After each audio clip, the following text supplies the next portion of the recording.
As a child, I would always think about marriage.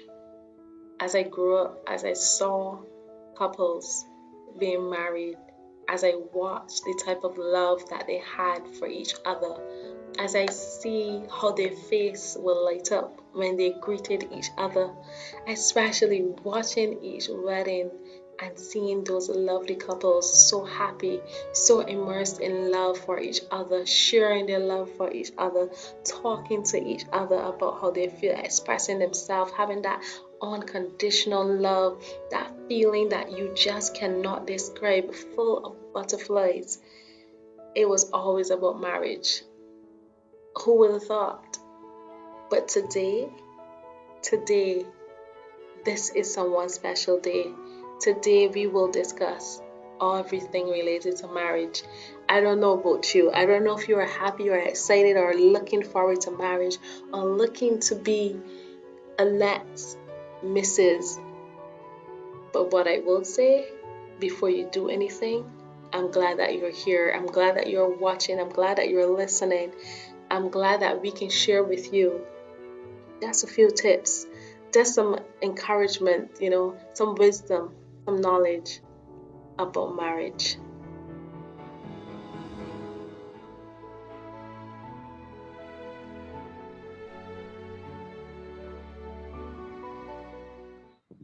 Welcome back to Queen's Mindset. If this is your first time joining us, go right ahead before we go any further and remember to like, share, and subscribe.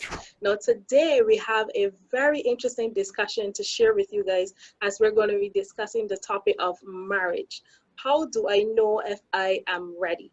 And with me on the call today, I have St. Clair Browne and Donna Browne, and I also have Gershon and Shaniqua Forde as well on the call with me as we discuss marriage. So St. Clair and Donna has been married for quite some time. And Gershon and Shaniqua has recently gotten married and they're going to share with us as well. So we're just going to get into it. So our first question is, and of course, how do you really know if you're ready for marriage? How would you guys explain that? How do you really know? Are there any particular signs that you get? How do you know? I guess I could start it, sort of warm up the waters. Um, I think straight off, I think you don't know. I think that's the best way to put it. I don't think there's no definite um, thing that you can say, oh, you will know that this is the one or this is the time that I should get married. Yeah. I think you come to that place that you choose. I think love is a choice. Okay. And you come to that place of being in a mature position and you decide and you choose that this is the person that I'll do it. And I think that beats everything else. Because if you go by a feeling, there are times in marriage that you will not feel very loved or feel if you want to love that person. So if you're based on love or emotion, sorry, Mm-hmm. I think that is a bad formula for marriage. Okay. Would you agree to as well, Shaniqua? You asked me how I knew that I was ready Yeah. for How marriage. do you know? Yeah. How do you know if you're ready for marriage? I can't speak for anybody else, but I can tell you about me. Yeah. Yeah. For Yeah, sure. Tell me about you. I knew I was ready because, as St. Clair said, with a choice, it was me Mm-hmm. knowing I let him, let me, and then we went to God and He gave us the go ahead. That's how I know that I was Mm-hmm. ready, but not ready in the sense of it was time for us to get married, but not. It didn't mean that every issue was dealt with. Right. Okay. Okay. So, would you guys say that in coming into marriage, how do you deal with the trust issues and insecurities that either you may have or your significant other may have? How do you deal with that?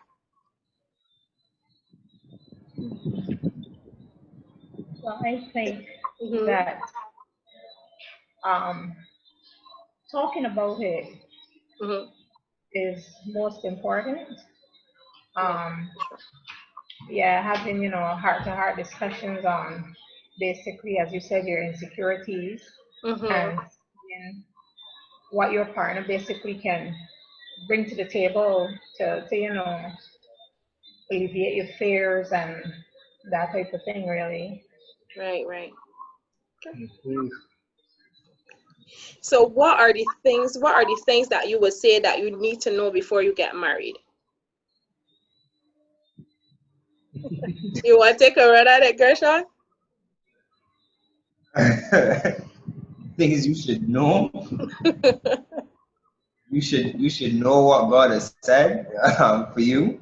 Mm-hmm. Uh, you should know or be confident with the choice that you're making because it's going to be a choice. Definitely know that you are confident with the choice.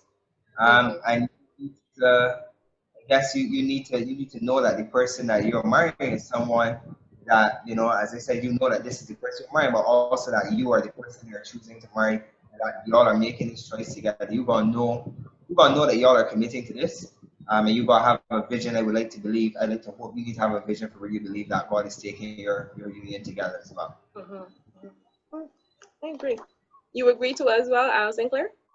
Or would you like to add anything to what he said? Um, yeah, I think one of the main things for me is know yourself. I think that's I find as and what I do basically Yeah. counseling. I think that's a very big thing. Beginning to understand yourself and knowing yourself is very important. And know where you're going. I think that changes the dynamic of knowing your purpose. Mm-hmm. I think it's a great danger when you find your purpose after you're married, because you may get married to the person you want and not who you need. So Uh, so it can end up in a very strange position. So I think it's very important to have a good idea where you're going. mm-hmm. So what would be your advice to a couple who is looking to get married right now? What would be your advice to them? Say that one. You said, repeat the question? Yeah, repeat the question. Yeah. Oh, okay. What would be your advice to a couple who is now looking to get married? For me, if you, for my thing is to find out the definition of marriage for each person, because I may have my own definition of what marriage means, Mm-hmm. and my wife or that person I'm interested in may have a different definition. So Right. I think it's quite important to find out what does that mean about when we get married, what are your expectations. Mm-hmm. Because if we go with expectation of what marriage is or what the wife or husband should be doing, Mm-hmm. then when marriage doesn't happen because some people think that this ceremony changes things. It doesn't. Right. So it's kind of knowing we're going into. So for me, expectations is quite important. Definitely. Definitely. Anything to add, Gershon? Um, no, I think we definitely just we need to have a correct definition of marriage. Yeah. Um, I wouldn't add anything to that. I think that's Okay. that's that's important. Mm-hmm. Getting married. Okay. Okay. So what is the key to a happy marriage? Because you heard a lot, and I know every marriage is different, but what would you say would be the key thing to a happy marriage? Um, God. I mean, I don't want to be cliche. So I could say God, but I think a real being able. Honestly, I think being able to communicate, being able to talk about the hard things within your relationship. Right. Because as Sinclair said, you're going to get married and then you're going to start to discover a bunch of things that you probably didn't know were really there. No matter how many conversations you've had prior, the truth is, after you get married, this stuff is just going to happen. There are going to be things that you're going to realize that come up that you didn't expect. They're just going to be unexpected realities that are going to raise Mm-hmm. their head.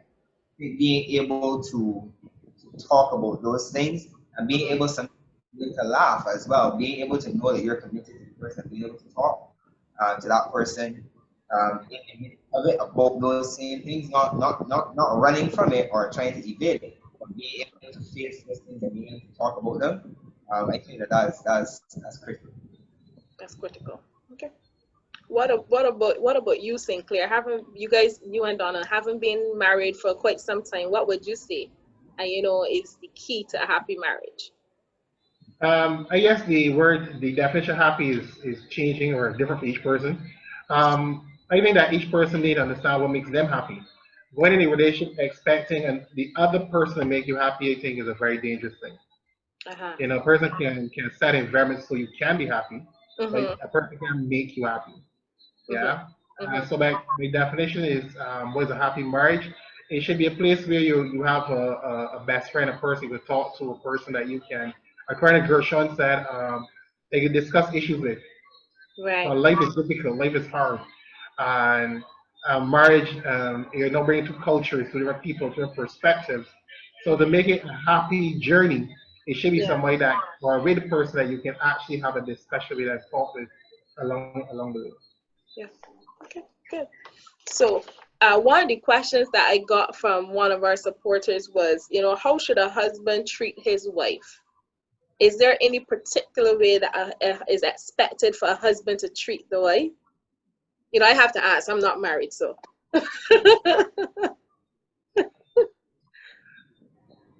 I what, think what would you What would you say, Donna? I think first and foremost, I would say with love. Uh-huh. I just think that he should cherish her, Mhm. respect her. Mhm. Yeah, basically. Key things. First be her protector. Mhm. Yeah. What would it be for you, Shaniqua? Well, if you go back to the Bible, Mhm. as the Bible says that husbands are supposed to love their wives like Christ loved the church. So Yes. I think that would be first and most thing, respect, understand, Mhm. and yeah. Yeah. And would you agree that it would be the same way for the husband too as well? Husbands, would you agree? What would be the way that a wife should treat her husband? I guess I'm going to use the Bible here to help build a foundation. The Bible tells the husbands to love the wife. They Mhm. ask the wife to respect the husband. So I think on those two fronts, women feel disrespected when, as a man, we don't speak or act or treat our wives lovingly. Yeah. I like when the man feel unloved when he's not spoken to or act or the wife can behave with respect. Mhm. So I think those two parameters are kind of how, because we have a different definition of how to treat each other based on Mm. our culture or upbringing. But I find those two variables, respect and love, Yeah. um, works well as a foundation that you can build on. Yeah. So there is this book called The Five Love Languages. Have you guys ever read that book before? Yeah. Would you Yeah. say before getting married, you guys knew what your significant other love language was, or is only after you read it, but that you figured that out?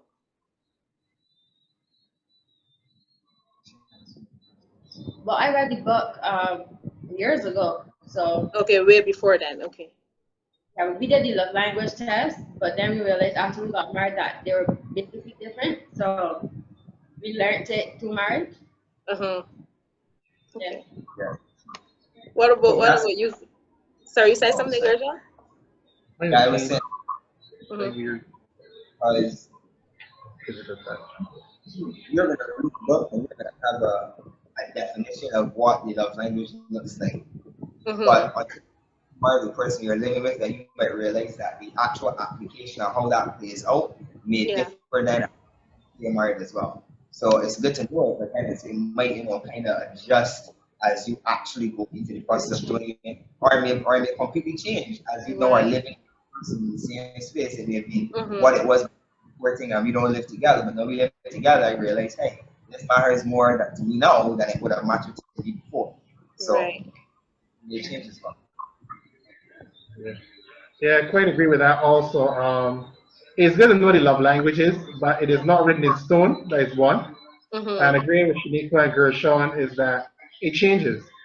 Yeah. So you might think that physical touch is your love language until you're living with the person. No, before that you just can't wait the person touch you. Now you Mm-hmm. live with the person is like, okay, yeah, or enough touching now, right? So the love language is not Mm-hmm. written in stone. And for some people, you might find you might not be acts of service, but after you have some children, also acts of service now high on that variable because all of a sudden washing the dishes is a big thing. That speaks love to you. You know what I Yeah, mean? yeah. So for me, the love language is very good to know, but it is not that you're going and say, "Oh, this is my love language. Feed me." I think you should know your love language and know what it needs that makes you happy, but not to put it on the other person. Say, "Here's my Mm-hmm. love language. No, go." Right. Right? So Mm-hmm. Wow. So, is there a best age to get married? I know there's been a lot of conversation, especially with the millennials. Especially for most women, you have this plan. You want to be married by the age 30, and you want to have this, and you have this whole list of things that you want to have accomplished within a particular period of time. Would you say there is a specific age to get married at?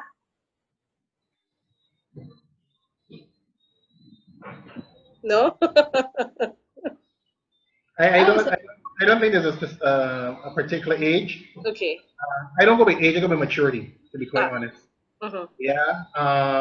Because we've had some couples that were on the age of 25, and I felt more comfortable with them getting married than some people that you call at age 40. Wow. Yeah. So it is not necessarily a matter of age, but maturity. Mm-hmm. And I prefer honestly that we get married young Okay. because then you don't have nothing to compare it to. When you've been around a bit, then all of a sudden there's comparisons, and they have not to deal with, and baby mama drama and daddy issues and all sorts of weird things that you could not want to deal with inside of a marriage. Yeah. So my thing is, as the Bible says, enjoy the youth of your wife's breast. So I think it should be young. Right.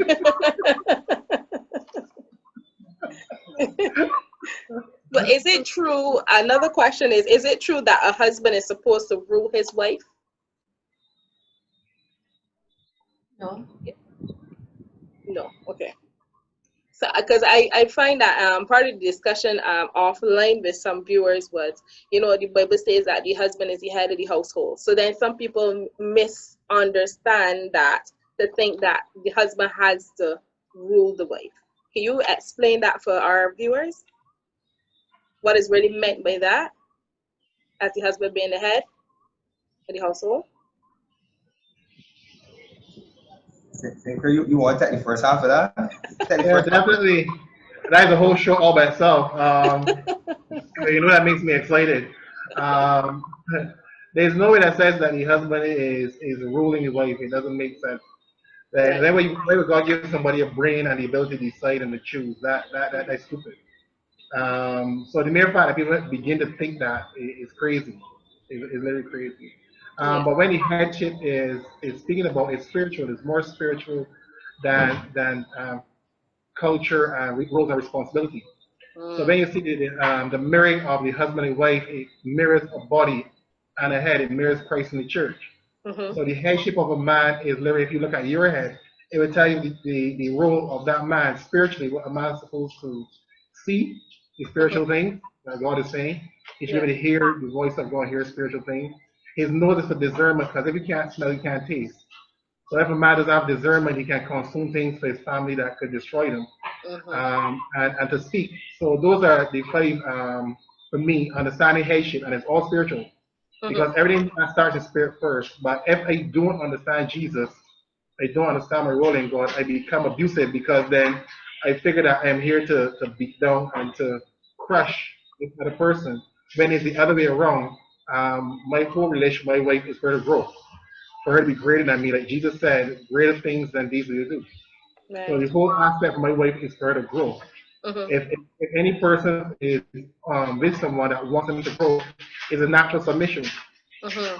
Not to demand my wife to submit if I'm saying to her or I put things in place for her to grow. So the concept of ruling doesn't make sense. So Right. I hope that answers the question.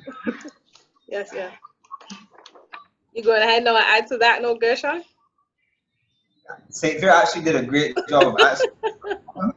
But the only thing I would add to it is to say that it's almost impossible to effectively love someone if you want to rule them at the same time. Because Mm. like ruling has nothing to do with love. If I rule, I can tell you what to do. And whether I don't need to love you, I can just tell you what to do and you can do it because I rule you.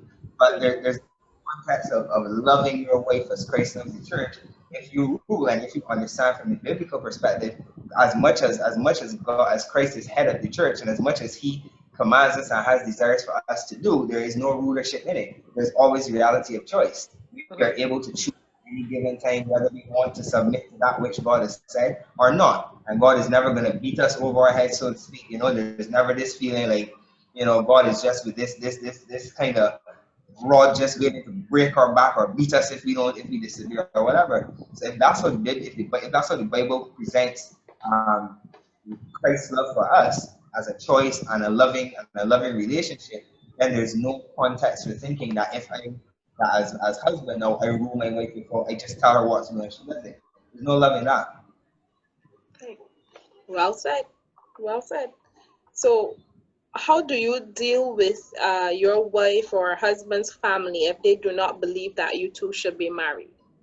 Yes, let's say that was a scenario of yours, and how would you deal with something like that? For those persons who may very be preparing to get married, but this right now is a challenge that they're faced with, what would be your words of encouragement to them? I think I would say I would say a couple of things. One, ultimately, your marriage is a choice that you are making with a person. Now, with that being said, it doesn't mean ignore the family's realities, because you are still very much marrying into a family, you're marrying into a culture, and all those things. So, at the very least, you are very mindful of what culture you are marrying into. I think it would also be good to discuss with the family members and understand what is it that they are anti you getting married. It may not be that they don't think that you are capable. There may be some other things that may be there. There may be some underlying issues that might be there. Mm-hmm. You have that conversation and you're able to get a gauge of that. Of course, you have to pray about it. Of course, you need to know if God is also saying it at that point in time. But I think if then you have prayed about it and ultimately, you had the conversations that you need to have and other things like that, then I believe that ultimately then the choice is going to be yours, because when you marry the person, you have to marry the person being aware you and your spouse, well, not spouse, but the person you would like to marry also need to have a conversation about what that might mean for you all. Because if you all get married, what does that mean from a familial perspective? Does it mean the family doesn't want to come to the wedding and they totally ostracize you? What will that mean for you all, and are you all willing to deal with the fallout of the choice that you're making based on the information that you receive from the conversations you all have had? I think once you've done all of those things, the end result is still going to be you are marrying this person, and it's a choice you all are making before God. So that do you part. And you all ultimately have to decide if, in the midst of everything else that we're here, if we believe that we are ready, we have good counsel, we've gone through the process, we've prayed, we've done all the other things, and we feel confident in it, then go ahead and get married. Because ultimately, the people and all those other people on the outside whose voices you are hearing, you have to be able to remember that your marriage is between you, the person, and God. And you've got to be then able to kind of block out some of the other voices that are just going to be noisy, aren't necessarily going to really have a major part to play in the success of your marriage right now. Right. Well said. Well said.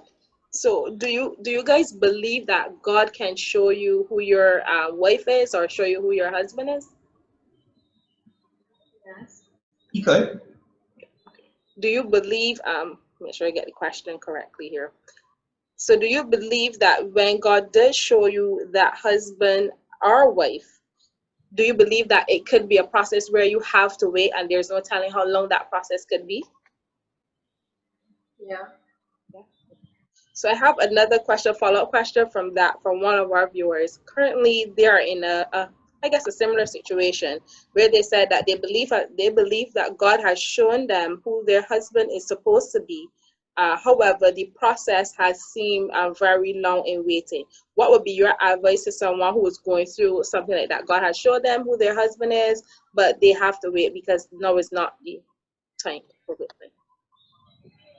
So to continue to be outside of God, even though that something is, it may not be the right timing. I've heard Yes. me particularly actually did, but I've heard people say that one person said that God showed them that the other person was their spouse, Mhm. and have to wait it out because one person would have told the other person, and then the other person was mad and was like saying no, and you don't want to do that out of God's timing because you could potentially, cause issues in there, or the person might be ready, or you yourself might not be ready. So I would just encourage you to continue to wait if they know for sure that, and it's not themselves, but if they know for sure that God has spoken to them, just continue to wait. Hard, but just continue to wait. Just continue to wait.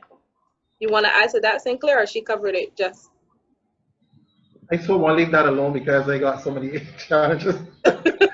um, yeah, because what I find, I think God can show you for certain. Yeah. But I found honestly that a lot of people will say, yes, God is saying that we're supposed to get married. And some of that person in a committed relationship. I mean, like, God is not schizophrenic. You know what I mean? People come with some crazy things and say it's God. You know what I mean? I just think you had, pizza before you went to sleep and stuff like that. You're just having a bad dream. You know what I mean? You hearing voices that are not there.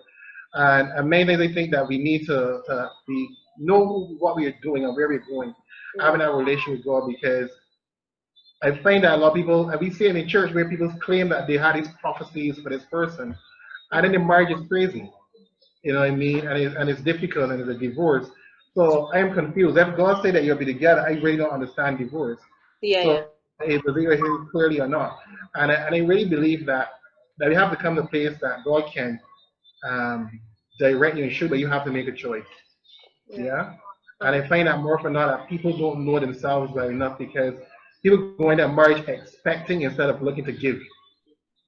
And they need to understand what it is that I'm giving because I could assume that I'm a nice person and I'm not, but it's in my head. And and I'm just saying maybe a movement with God and many persons have not come to a place of understand themselves enough to when they're hearing from God in a lot of these variables, if it's honestly the voice of God or it is some other spirit or themselves saying these things. So I do have a little apprehension of when I hear many people say that they hear from God, but this person, and why is this person waiting this long? I really don't understand. I will have to get more information. This case, I mean, investigate it because why you waiting so long? Is the person married? What is it? What is you know? What I mean, are they a committed relationship? Are they living with another person? You know what I mean? And it can't be that God have me for this person, but the person don't like me. Because we've seen cases like that where people say, "Oh, God told me that you're my wife or husband," in first place. You know, what I mean?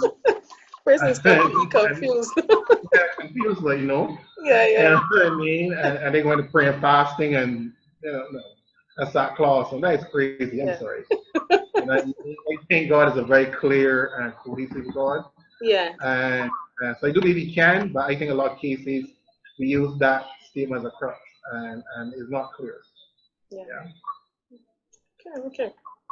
So how do you know if you are equally yoked with your significant other, with your wife or your husband? How do you know? I think the more you communicate with the person, the more you spend time with the person, hear the innermost thoughts, feelings, and stuff, then you'll be able to tell if you're all both on the same path, the same plan. Yeah. Making things together. And just to add to what my wife said, is clearly having that conversation. Um, I think people don't understand there's a difference between having differences because we could be different in personalities, likes, and all those things. But I think where it's a two where how can two walk together to agree? It doesn't even have to agree on everything. Right. But we agree on purpose, which is Jesus, because the only thing that can yoke us together is Jesus. It isn't all the other things. So when I find my purpose in Jesus, that is what yokes us together. Because we will have differences. We're going to have gender differences, personality differences, sexual differences, financial differences, all things of differences. What yokes us together is Jesus and our purpose in Jesus. So that is what equally yokes as far as I'm seeing it, that I'm yoked with Jesus. If Jesus is yoking us, that is it. That's it. So stemming off of what you just said, do you think that there's a particular type of conversation that needs to be had before you even think about venturing into marriage? Because I know for some couples, as they're dating, most of the times they don't really sit down and really discuss the things that really matters most. It's more like the fly by, small little type of conversation instead of really going deep to have those types of conversations that that would affect you if you take the next step forward. What would be that type? What would be that type of discussion you would say that needs to be had? I guess I think for me, that's a conversation that, well, for sure, counseling will help in that regard. It will help in that regard because a lot of times, sometimes we wait until we've set the wedding date and all these kind of things, and then want to get to counseling. But you should really just start that process as early as possible because it will help have these conversations. And I think that conversation needs to be one where we decide that there are things more important than what's your favorite color and what's your favorite food and what's like you like to wear. That's not, you need to be able to have conversations that get to the heart of who we are as people. You've got to be able to know what this person believes about certain things. Lay your cards on what I say, and then let the person know if you all got to plan a date and set. Okay, this is the time where we're gonna have this conversation. You've got to make that time to have that conversation because to not have it is going to be detrimental. And you have to know when you want to. You've got to discuss the important things about who we are as core people. I think sometimes the reason why we don't have that conversation that St. Clair was alluding to is that sometimes we don't really know ourselves. So we don't really deep things about ourselves. Furthermore, trying to have that conversation with somebody, and then we just assume all is going to be well because we have the same favorite color, or we like to think of, have conversations about how many children you want to have, when do you want to have about where would you like to live, have conversations about finances, have real conversations about things that are actually going to affect your marriage. Colors and all those things will change. But if a person doesn't want to have children, for example, that's not going to change because you marry them. If the person doesn't, these are the real conversations you have to really get in long before you get married. That's it. That's it. That's it. I think just to add to that too, just to explore, I mean, if you already get pointed, and Gershon said it, finance. Finance is the number one reason, statistically, that marriage break up. Yeah, so things like find out your spouse debt, find out how much debt is your spouse in. I Yeah. mean, because we could talk about a lot of things, but you don't know that when you get married, this person owes X amount of people have a good credit rating. Yeah. And therefore, here it is that this crazy thing happened. The credit card. So people don't touch these things. Yeah. Sex. Sex is very, very important. Right? So anybody could talk about sex, but having a good investigation about sex. As I mentioned earlier, a person might say, oh yeah, because we want Gary to get married to have legal sex. But a person saying they like sex maybe once a month compared to somebody 3 times a week. Now we got a problem, right? Things like STIs. That's a question that nobody want to touch. Yeah. But let's go to the doctor. Let's have that certificate. Let's even when you first get married, let's use contraceptives until we get the second one, depending on when we did the test. Because I mean, I can look like a nice guy, but you don't know if I have HIV. I mean, tell you not. We do the test, and I mean, negative no, but 6 months then it's positive. So those are hard conversations. It is a difficult thing to have a discussion about, but those are things that we have to. And adding to what Gershon said, the children. Many people lie about children. You know, so I might say, yeah, I want 5 children.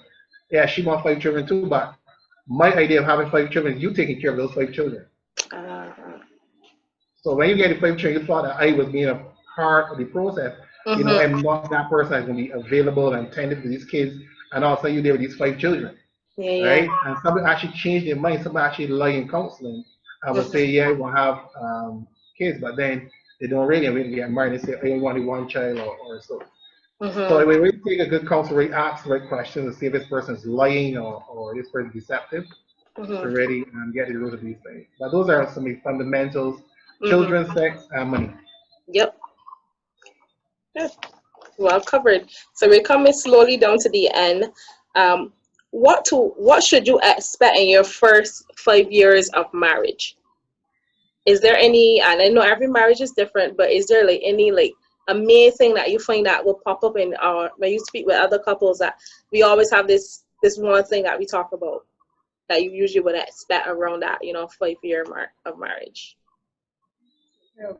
Sinclair, go ahead, go ahead. Go ahead. Yeah, it's really married 18 years, 17 years, Mhm. right? We married 17 years. And in counseling couples, I think that marriage are different. Some marriages start off very good and then they get issues later down. Some Mm. it start with a lot of issues and then it changes. Yeah. But if it's some things I normally try to look at is the blending of cultures. Uh-huh. Okay. Because you'll find things that you thought was normal at your home Mhm. I know you got to get with your spouse, so things like ketchup in the fridge is a problem. Sugar in the fridge may be a problem. Somebody eat sugar out. Potatoes in the fridge, potatoes out. I mean, these may seem small things, Mhm. but it's little things that people get real issues about because bringing blended situation. Onions in the fridge or onions in the basket. How you hang clothes. These are some weird little things. The cleaning in the bathroom, big issues. That's like a big thing in a lot of couples. Who Yeah. cleans and how they clean and all these different. So my thing is looking at these little nuggets because you're blending two cultures Mhm. together, and if you're not prepared, it could be a real turn off if you're not embracing a change. So you're creating a new culture. You're not Mhm. bringing mommy's behavior into the marriage Right. or that behavior in the marriage. But it's on the side you're not creating one. If you don't go in with that, you can have a problem. Yeah. And then our next question is, going into a marriage, if you find that when you're in your marriage just got started and you recognize that your wife has some what we call daddy issues, how would you deal with that? Or maybe it could be other way around, where it's the husband who may have some daddy issues too as well. How do you deal with that? You said you came into the marriage Yeah, you came and into you the marriage, yeah, and then you recognize. So before you guys were a couple, you didn't see that. You didn't see any signs or any traces, or maybe you saw it, but you looked past it because there's ah, always flags there. And then right. now you've married and everything obviously amplified. I know you recognize, oh my wife or my husband is having a challenge with what we call daddy issues. How would you deal with something like that? I would think that I would find it hard to believe, and this is personal. I would find it hard to believe that you didn't see these things prior. So I would probably agree that you saw it and you was trying to ignore it because you was in love and you was happy. Mm-hmm. Now that being said, know that you're married and you're in the space where you have to deal with it. Mm-hmm. Honestly, no other answer to that than to say, no, you gotta confront it and you gotta know begin to go through the process of understanding where it came from and starting Mm-hmm. to be able and trying to work and work it out. Now the truth is, it's probably not going to be solved in your first year. Chances are it's not. I mean, yes, there's prayer and all these things that are going to help, but the truth is, depending on how deep set that issue is or those issues are, depending on where they have come from, chances are working it out now is going to take a bit of time. So I'd say you got to then begin to have the conversation. Confronted counseling will surely help as well. Prayer and those things help, but that it may not all turn around within the first 2 months or 3 months or 6 months, and just commit to the process of working through it. And I think about what issues you may have as well, and kind of try to work it out. But first, you saw that sign, and you should probably have started to deal with them from the time you first saw them, at least Right. calling, bringing it into the open so that you're aware that they're there, and then Mm-hmm. starting to working it out. You want to add to that too as well, Sinclair? Yeah, for me, based on the society, thanks to baby boomers, Mm-hmm. you can go in with a 90% of people have daddy issues. Full stop. So that is like straight off the bat. 90% of us have daddy issues. Yeah. Um, so I think it's good. My wife was saying counseling, Mm-hmm. because counseling to try to help a person through that because you're not their father, so it's gonna be very difficult for them to process us. What does that mean? Yeah. Because there's so many variables of a father leaving home, abuse, so many things. What it is that occurred with that relation between you and your father, or did it occur, and Right. how do you relate to that? So those are variables that are to be very strong and can impact and cause a lot of issues in the marriage. So I do believe counseling is the solution, yeah, to help us. And Gershon said correctly, it's nothing that is going to finish overnight. It may be something that will be a thorn in the side of the marriage, period. Right? But being aware of it, I think is paramount, and having someone to help point and direct. But the solution, I can tell you, is Jesus.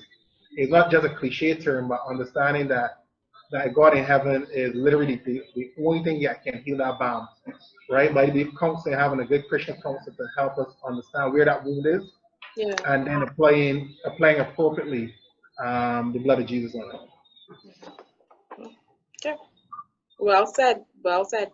So, would you say one of the questions is it better to marry for love or to marry for money? This is one of the questions that persons actually want to know. Yeah, I think we already know the answer to that. I'm Yes. sorry, I'm a very brash person. They already know that the answer to that. That is, yeah. I know there's no such thing as a stupid question, but sorry. Yeah, I know my wife is knocking me not to say that. But I'm saying to you is that if you're married for money, then what? You know what I mean? And people say, Exactly. you know, married for money, married for the bag, but they're lying. Every single person wants to be loved. Full stop. I don't care who they Yes. are. You know what I mean? After you marry for money, then what? You know what I mean? Yes, before the planes and all those things. And then it was love from something else. So and then you know there's still a void. So Exactly. likewise is somebody say, you know, love but finances is don't worry about. That don't make sense either. You know what I Correct. mean? Because there's some people that are not good with money. Some people don't manage money well. Some people irresponsible money. So when you marry this person, knowing full well this person is an irresponsible person, money they have a history of spending money or gambling or you know what I mean. You can love a person saying, you know, I can love you, but I don't want to live with you. There's nothing wrong with that, right? So I think that we need to be wise in this season. It doesn't have to be either or. It's really a nice decision making. But if there's one for me that tips the scale, it has to be love. Yes. Definitely. Definitely. So our last two questions are: why don't we talk about marriage and sex enough in the church? What do you think that is? We ain't ready. We're not ready for that conversation.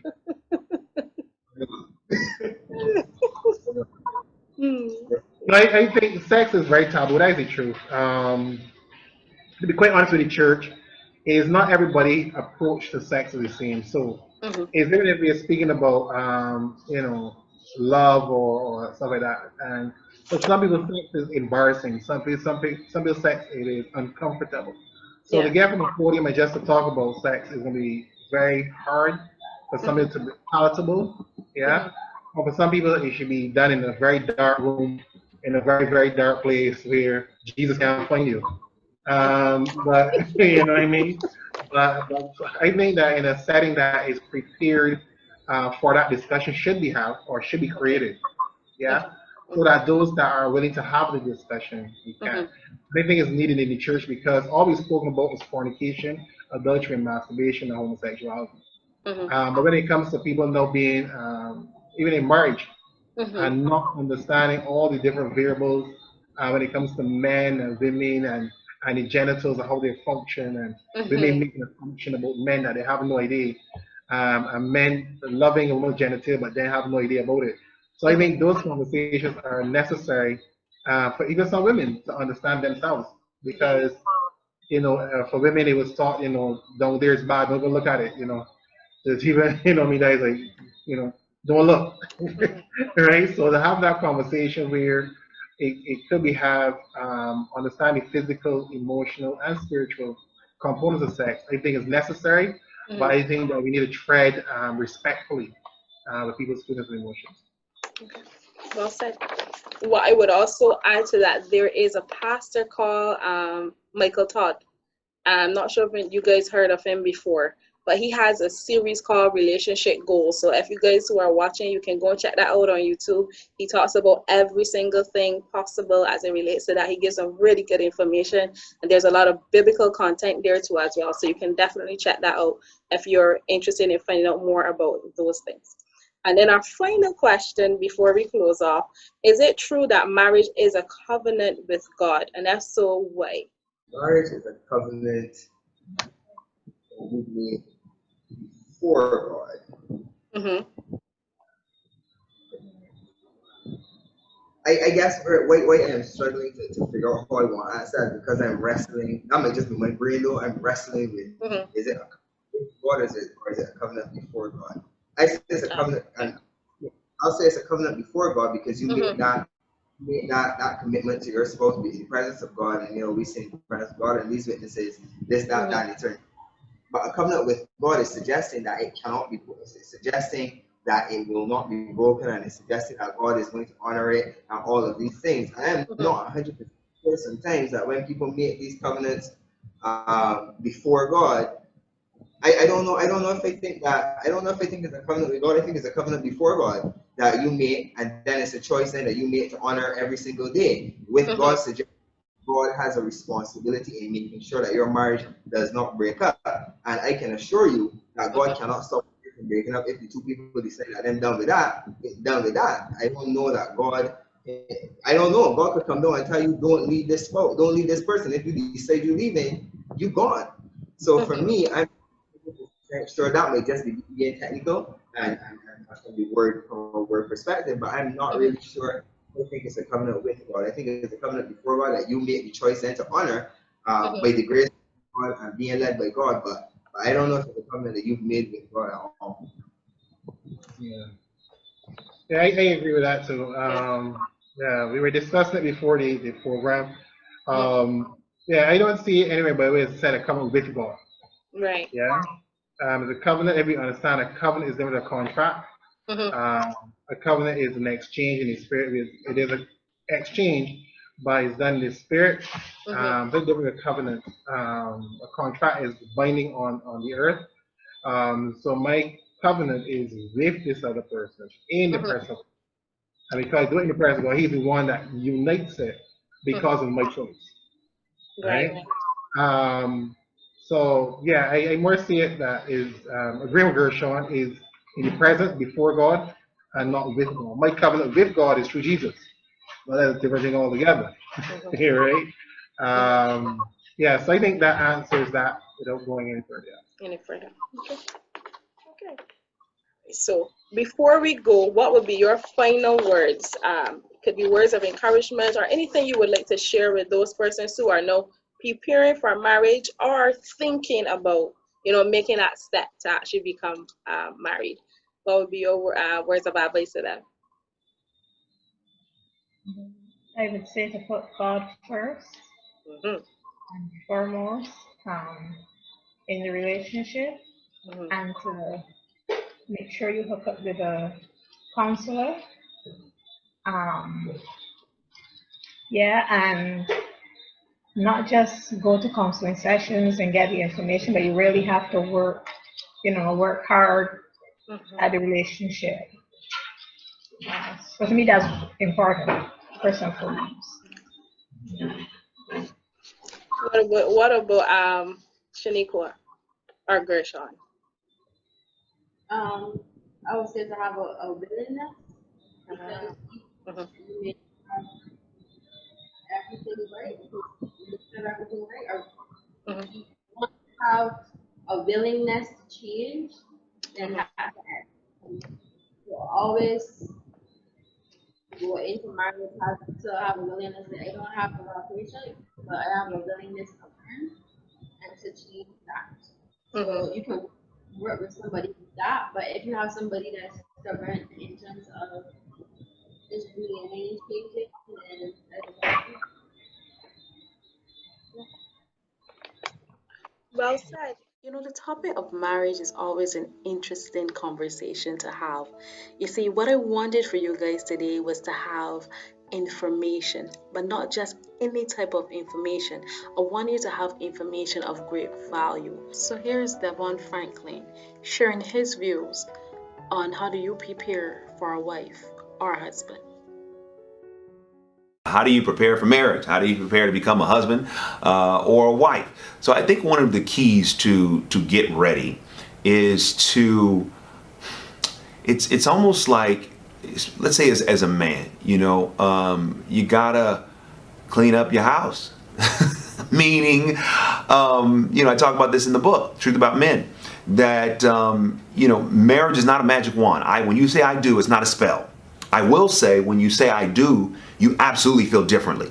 It's a move of the spirit. It's a change. It's transition. The moment that I said I do, I felt differently. However, what I realized is that a lot of the discipline I had when I was dating and, cleaning up my life and, really trying to, get ready for whatever God had next, it really helped me succeed at marriage. And I work at marriage every day. I am not the perfect husband. I work on becoming a better husband. But it's so important while you're single to begin to lay the foundation of discipline, to begin to lay the foundation of sacrifice. When you're single, everything revolves around you. When you're married, it doesn't always. So learning to be deferential, learning to include others in your decision-making process, getting yourself ready to handle different points of view. Because when you're married, everyone just focuses on love. Oh, I just want to fall in love, love, love, love. Okay, cool. Love is one thing, but you still got to have conversations. You still got to negotiate to resolutions. So you still have to work through others' opinions. So if you can't handle others' opinions and you're single, how are you going to handle your spouse's opinion in marriage? So that may seem like a very practical thing, because it is. A lot of times we just focus on the feeling of love independent of the process to actually live. And that process of living is really what helps your love grow in marriage. So I would encourage you, if you're single, to really allow a discourse with other people. Can you get your point across without getting mad? Can you have a civil discussion where you may disagree? Those are keys in areas where I would encourage you to start preparing yourself, because they will absolutely lead to a successful marriage. The other thing that I would say is that, a lot of times when I get this question of how do I prepare myself to be a wife or a husband, implied in the question sometimes is a desire to control the timeline.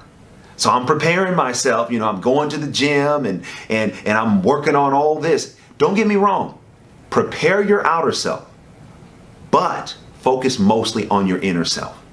Have you worked through some of the issues you may have had from childhood? What are the areas in your previous relationships that keep reoccurring that you got to think, oh, maybe that's a recurring thing that I need to work on? Do you need to get counseling? Do you need to talk to, a pastor? Do the inner work. Do you need to read the word more? Do you need to read other books that can help you really become who you want to be? Do the inner work as much as you're doing the outer work. However, you got to give the timeline to God.